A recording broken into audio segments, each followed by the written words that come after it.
Hello बच्चों, नमस्कार। ठीक है, स्वागत है आपका आपके ही चैनल आर के फिजिक्स में।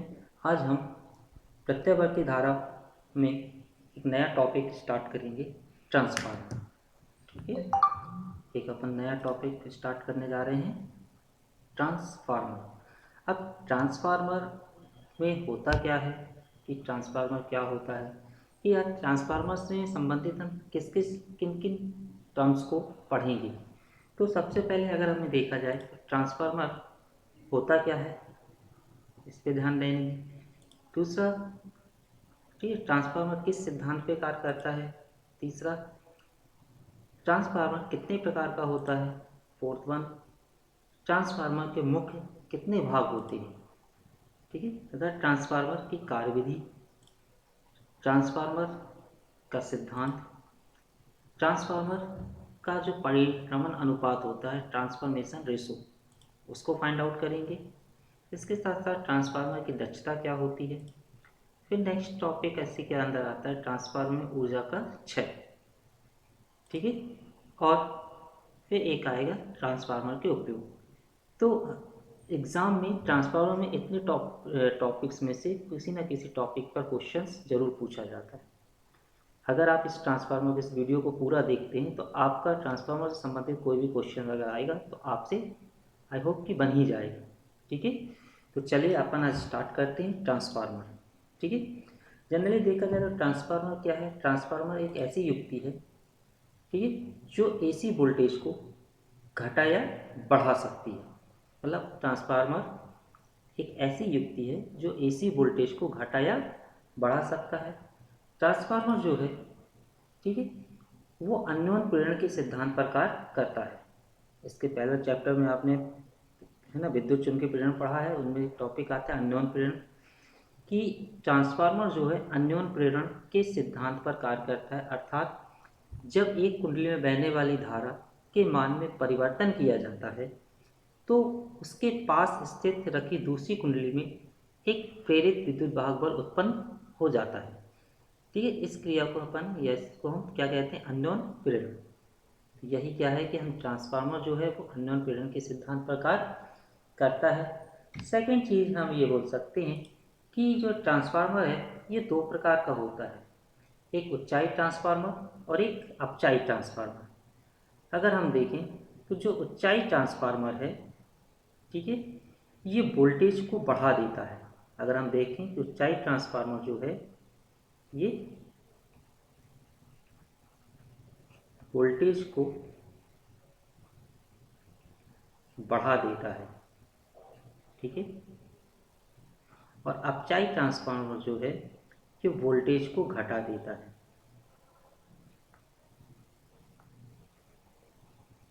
घटा देता है। ठीक है, अगर हम ये देखें कि उच्चाई ट्रांसफार्मर जब वोल्टेज को बढ़ा रहा है तो ये धारा के मान को क्या करेगा, कम कर देगा। मतलब ये जो रहेगा, ये धारा के मान को कम कर देगा और ये धारा के मान को बढ़ा देगा, मान को बढ़ा देता है। ठीक है, अगर हम ये देखें कि ऊंचाई ट्रांसफार्मर यदि हम बनाना चाहें तो हम इस प्रकार से बना सकते हैं कि ऊंचाई ट्रांसफार्मर में अगर देखा जाए बनाने के पहले हम ट्रांसफार्मर के कुछ भाग देखें। कि अगर हम देखें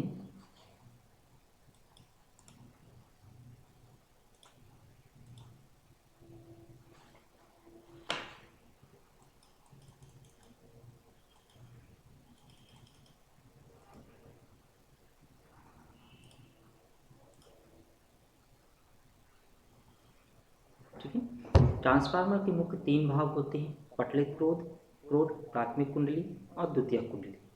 अगर हम ये देखें कि ट्रांसफार्मर में क्या होता है, एक पटलित क्रोध क्रोध होता है। अगर हम देखें इस प्रकार से, ठीक है,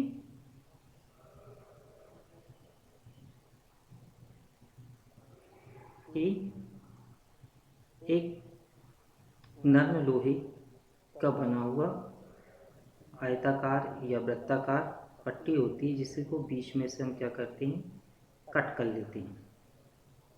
ठीक है, बीच में से क्या कर लिया जाता है, कट कर लिया जाता है।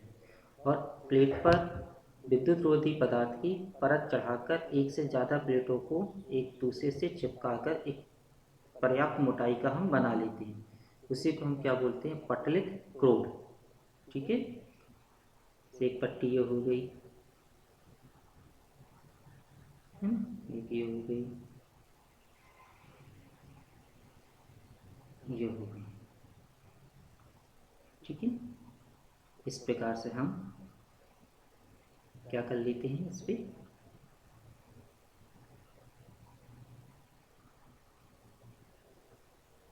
एक से ज़्यादा पट्टियों को आपस में जोड़ देते हैं और इन पट्टियों पर हम तांबे के तार की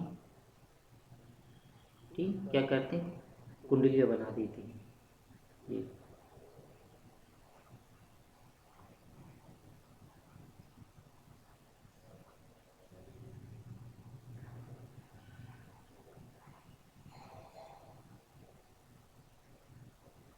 इस प्रकार से।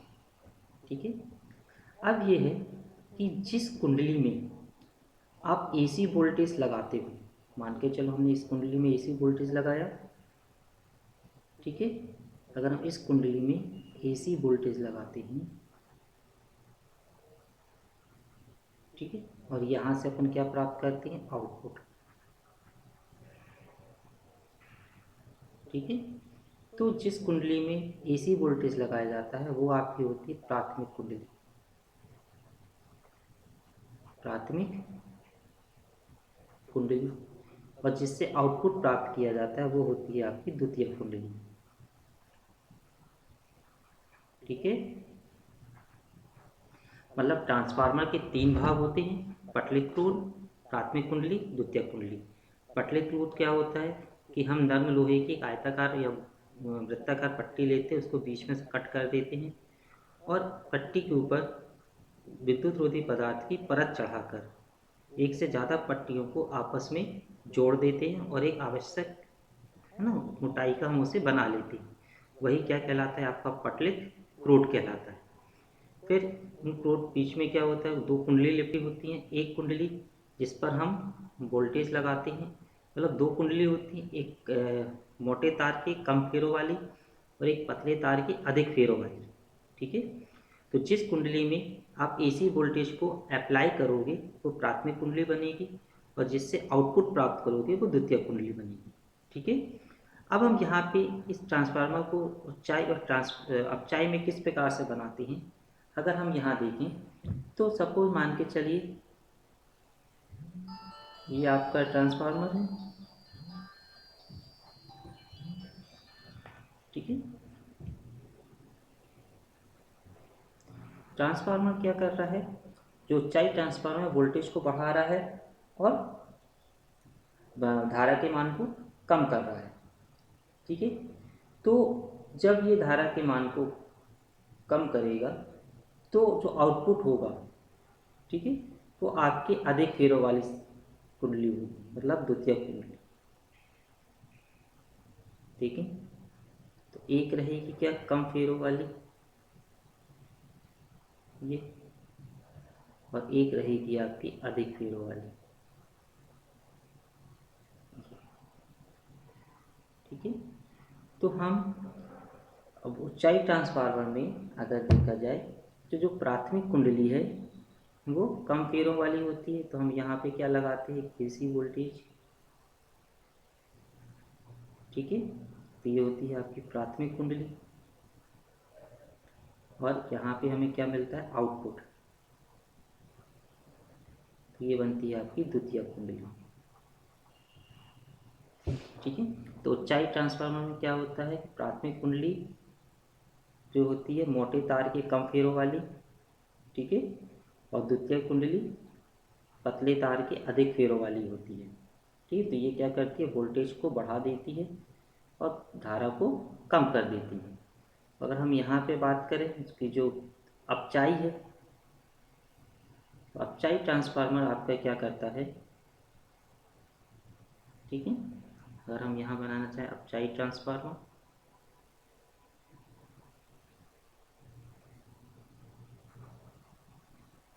ये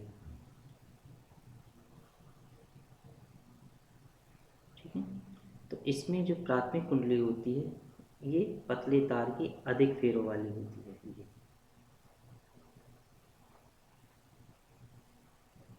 तो ये बनी आपकी प्राथमिक कुंडली।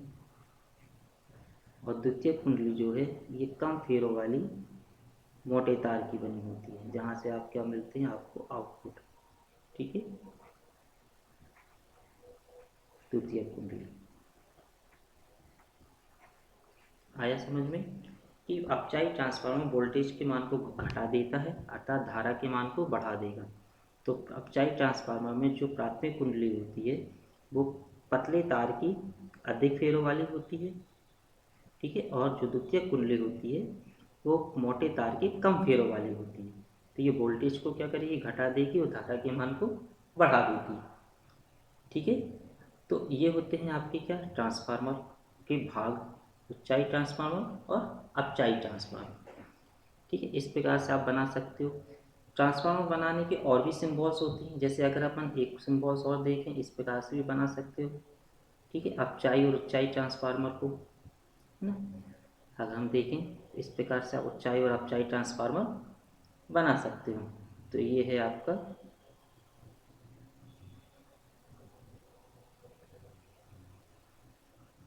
ये देखो, ये आपकी प्राथमिक कुंडली हो गई जिसमें एसी वोल्टेज लगाया और यहाँ से अपन ने आउटपुट लिया, तो ये कम फेरों वाली हो जाएगी ये। तो यहाँ से अपन ने आउटपुट ले लिया, ठीक है। इस प्रकार से भी आप ट्रांसफार्मर को बना सकते हो। ये प्राथमिक कुंडली हो गई, ठीक है।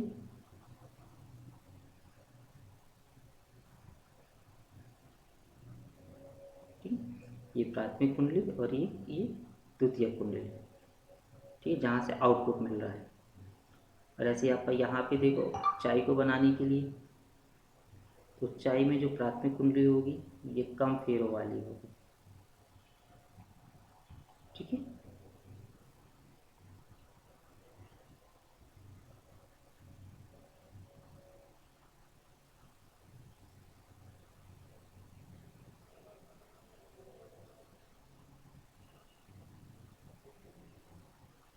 इस प्रकार से ये प्राथमिक हुई और ये द्वितीय क्या होगी, अधिक फेरों वाली होगी ये। तो जहाँ से आपको क्या मिलेगा, आउटपुट। इस प्रकार से भी आप ट्रांसफार्मर को डिजाइन कर सकते हो, ठीक है। चलिए नेक्स्ट देखें। हम्म,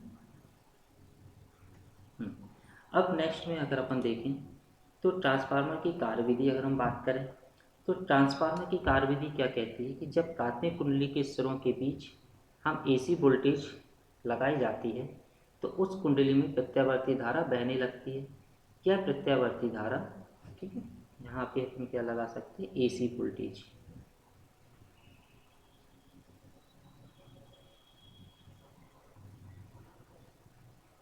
ठीक है।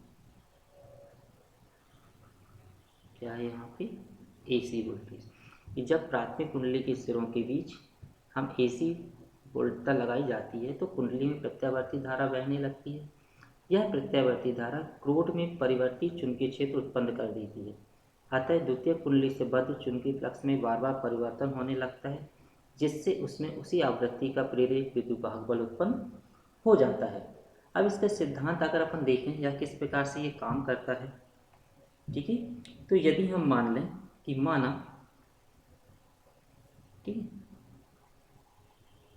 अब यदि अपन मान लें कि माना ट्रांसफार्मर की ट्रांसफार्मर की प्राथमिक और व द्वितीयक कुंडली में फेरों की संख्या, फेरों की संख्या ठीक क्रमशः NP व NS है। ठीक है, यदि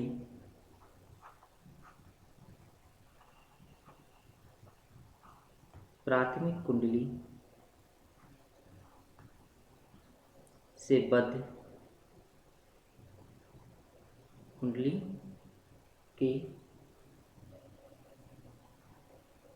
प्रत्येक फेरे से बद्ध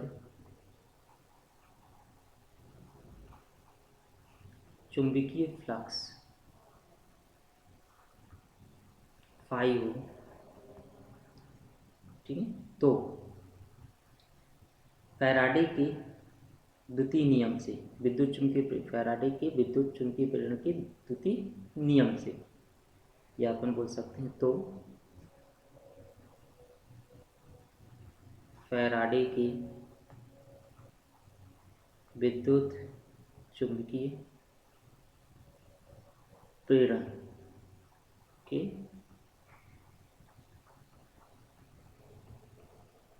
नियमानुसार प्राथमिक कुंडली में प्रेरित विद्युत वाहक बल क्या जाएगा, प्राथमिक कुंडली में प्रेरित विद्युत वाहक बल, ठीक है। तो ये आगे मान के चलिए EP is equal to minus NP d∅/dt, d∅/dt, ये इक्वेशन फर्स्ट। अब यहाँ हम बोलें कि यदि कि फ्लक्स का क्षय ना हो रहा हो, यदि चुंबकीय फ्लक्स का क्षय ना हो रहा हो तो ठीक है, यही विद्युत वाहक बल किस पे होगा, सेकेंडरी कॉइल में भी होगा। तो द्वितीयक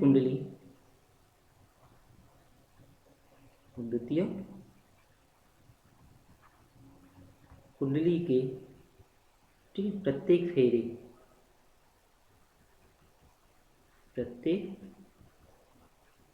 फेरे से बद्ध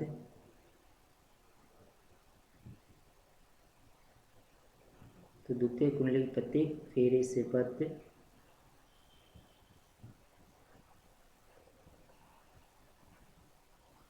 चुंबकीय फ्लक्स फाई होगा। अतः द्वितीय कुंडली में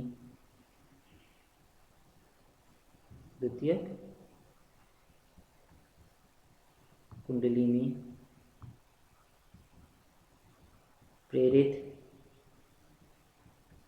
विद्युत वाहक बल, ठीक है। तो ये कितना हो जाएगा विद्युत वाहक बल आपका ES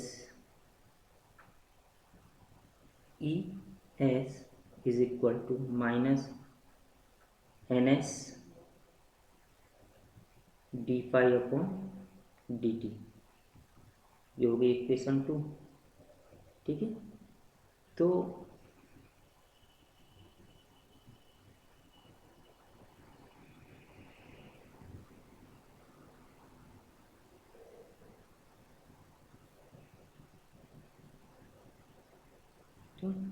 तब सेकेंड डिवाइडेड फर्स्ट, तो क्या जाएगा ES divided EP is equal to N S upon N P. ये होगी इक्वेशन नंबर 3। ठीक है। अब हम और आगे अगर देखें तो यदि प्राथमिक कुंडली का प्रतिरोध नगण्य हो, है ना, यदि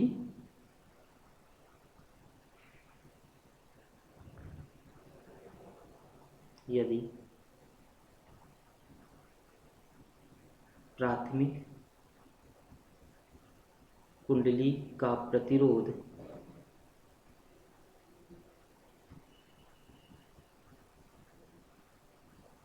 नगण्य हो तो उसमें प्रेरित, ठीक, तो उसमें प्रेरित जो विद्युत वाहक बल है, ठीक, उसके सिरों के बीच आरोपित AC वोल्ट का BP के बराबर होगा।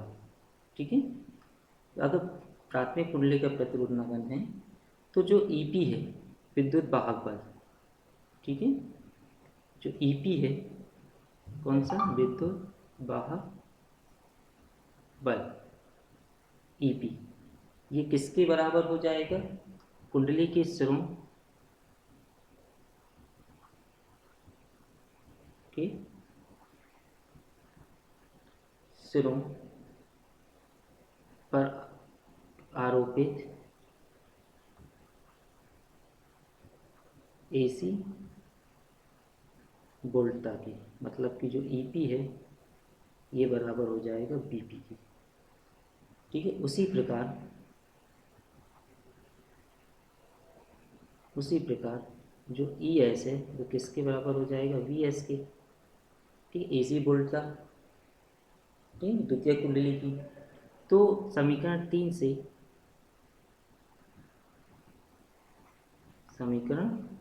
से क्या आ जाएगा, VS upon BP is equal to NS upon NP। ठीक, ये होगी इक्वेशन नंबर 4।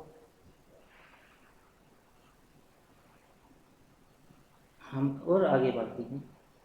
यदि माना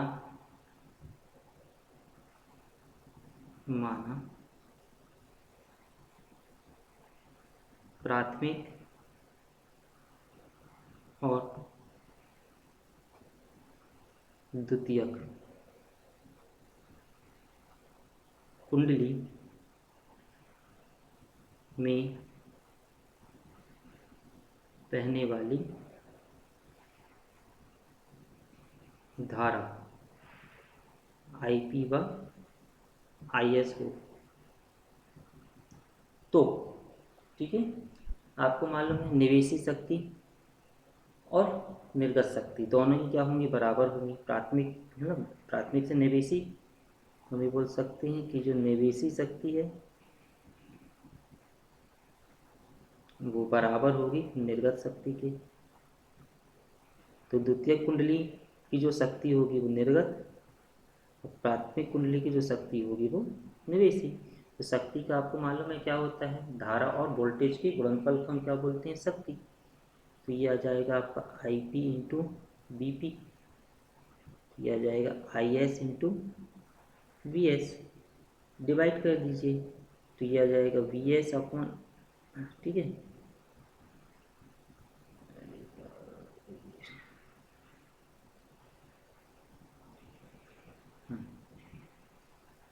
VS upon BP is equal to, ठीक है, BP को यहाँ ले गए तो IP अपॉन IS, ये हो गई इक्वेशन नंबर 5।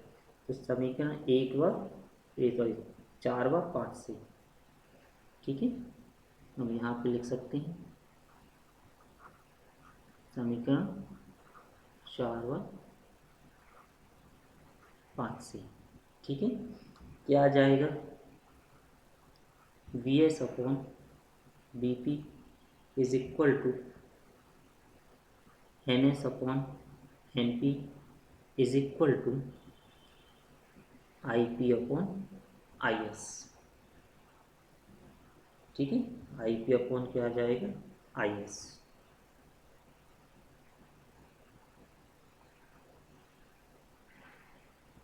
अब हम ये इक्वेशन हो गई आपकी 6। ठीक है। अब यह है कि समीकरण 6 से स्पष्ट है कि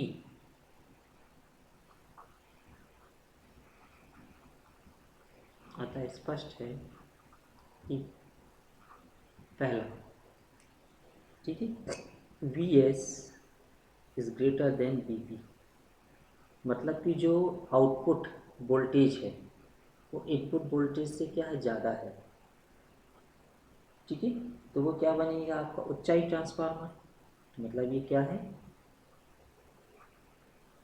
ऊंचाई ट्रांसफार्मर, क्योंकि आउटपुट वोल्टेज ज़्यादा है और इनपुट वोल्टेज कम है ना। तो ये क्या ऊंचाई ट्रांसफार्मर। तो यहाँ से समझ में आ रहा है कि ऊंचाई ट्रांसफार्मर जब we S is greater then, तो वो वी एस बड़ा है तो एन एस क्या होगा, बड़ा होगा, है ना। तब क्या होगा कि N S is greater than N P. तो द्वितीय कुंडली में फेरों की संख्या प्राथमिक कुंडली में फेरों की संख्या से क्या होगी, ज़्यादा होगी, है ना। और क्या है इसमें, तथा I P is greater than I S, अर्थात ऊंचाई ट्रांसफार्मर में, ठीक है, द्वितीय कुंडली में फेरों की संख्या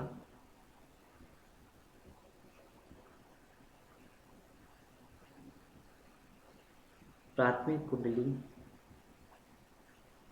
से अधिक होती है, से अधिक होती है। ठीक है।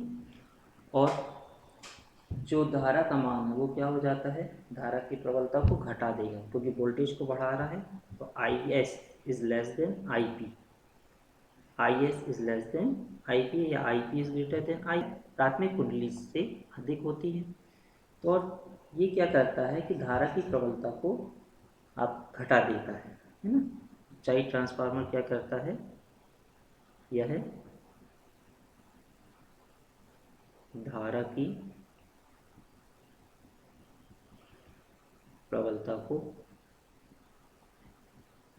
घटा देता है। ठीक है। तो ये है आपका क्या, ऊंचाई ट्रांसफार्मर। अब इसी में अपन अगर सेकंड देखें, ठीक है, कि B P is greater than V S, sorry इस प्रकार से लिखें,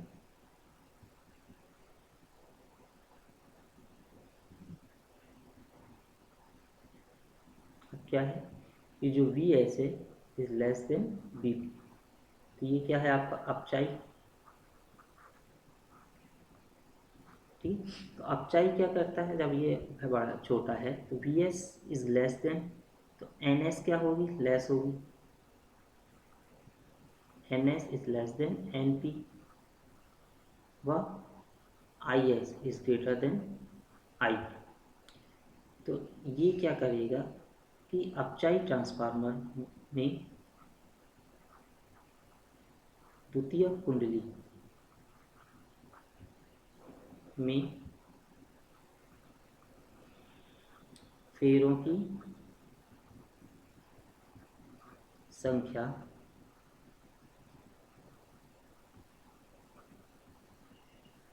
प्राथमिक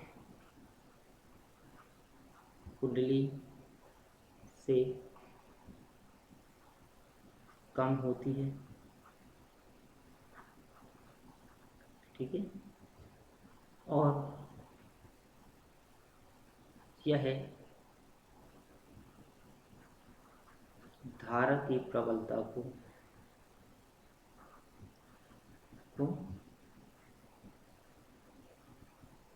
बढ़ा देता है। तो ये होता है आपका अपचाई ट्रांसफार्मर और अपचाई ट्रांसफार्मर। अब इसी में एक और टॉपिक आता है, इसी की कड़ी को हम आगे बढ़ाते हैं, परि परिणमन अनुपात।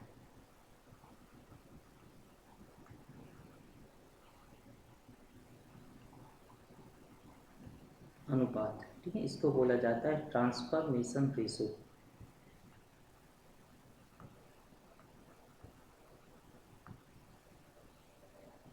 ट्रांसफॉर्मेशन रेशो ये क्या होता है कि अगर हम ये देखें कि, ठीक है, N S upon N P, इसके इक्वल आप कुछ भी मान सकते हो क्योंकि कौन सा चल ही रहा अनुपात, तो इसका मान लिया अपन ने के, ठीक है। तो इस अनुपात को ही हम क्या बोलते हैं, मतलब द्वितीय कुंडली और प्राथमिक कुंडली में फेरों की संख्या के अनुपात को हम क्या बोलते हैं, परिणमन अनुपात। यही किसके बराबर हो जाएगा, V S upon B P या I P upon I S, ठीक है। इसी को बोला जाता है आपका परिणमन अनुपात, ठीक है। जिसका मान, है ना, अगर देखें कि अपचाई के लिए इसका मान 1 से कम होता है। अब देख लीजिए अपचाई के लिए, है ना, अपचाई के लिए क्या है आपका, जो एन एस है वो छोटा है किससे, एन पी से, ठीक है। तो N S upon N P तो 1 से कम आएगा, और N S upon N P अगर द्वितीय कुंडली में फेरों की संख्या अधिक होती है ऊंचाई में, तो 1 से अधिक आएगा। तो अपन ये बोल सकते हैं कि अपचाई के लिए अप,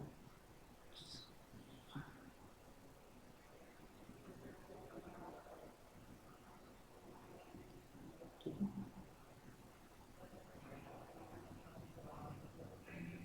अपचाई ट्रांसफार्मर के लिए के की वैल्यू लेस देन 1 होती है, और ऊंचाई के लिए के की वैल्यू ग्रेटर देन 1 होती है, ठीक है। या नोट करके याद कर सकते हैं कि ऊंचाई के लिए के की जो परिणमन अनुपात होता है वो 1 से ज़्यादा होता है, और अपचाई के लिए 1 से कम। इसी कड़ी में थोड़ा सा और आगे बढ़ते हैं, ठीक है। एक होती है ट्रांसफार्मर की दक्षता। ट्रांसफार्मर की दक्षता, तो दक्षता क्या होती है, निर्गत शक्ति, ट्रांसफार्मर की निर्गत शक्ति और निवेशी शक्ति के अनुपात को हम क्या बोलेंगे, ट्रांसफार्मर की दक्षता। ट्रांसफार्मर की निर्गत शक्ति और निवेशी शक्ति के अनुपात को हम ट्रांसफार्मर की दक्षता कहते हैं। निर्गत शक्ति मतलब द्वितीय कुंडली द्वारा प्राप्त ऊर्जा और प्राथमिक कुंडली को दी गई ऊर्जा के अनुपात को भी अपन क्या बोल सकते हैं, दक्षता। इसको डिनोट करते हैं अपन किससे, ईटा से। तो ये हो जाती है द्वितीय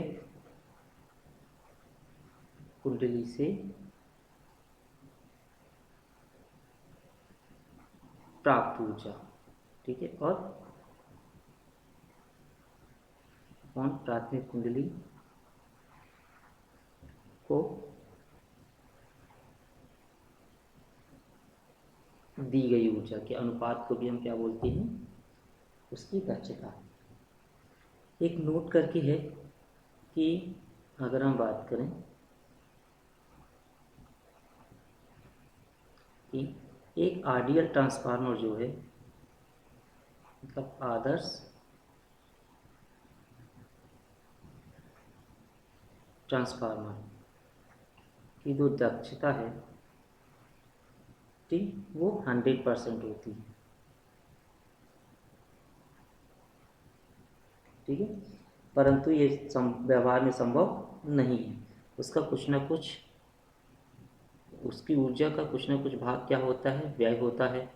तो किसी भी ट्रांसफार्मर की व्यवहार में, किसी भी ट्रांसफार्मर की जो दक्षता है वो 100% नहीं होती, कि जितनी आप ऊर्जा उसे दे रहे हो उतनी ही ऊर्जा उससे आप वापस ले रहे हो। इस प्रकार से क्या होता है, उसमें ऊर्जा का ह्रास होता है। ठीक, क्या होने लगता है, ऊर्जा का ह्रास होने लगता है।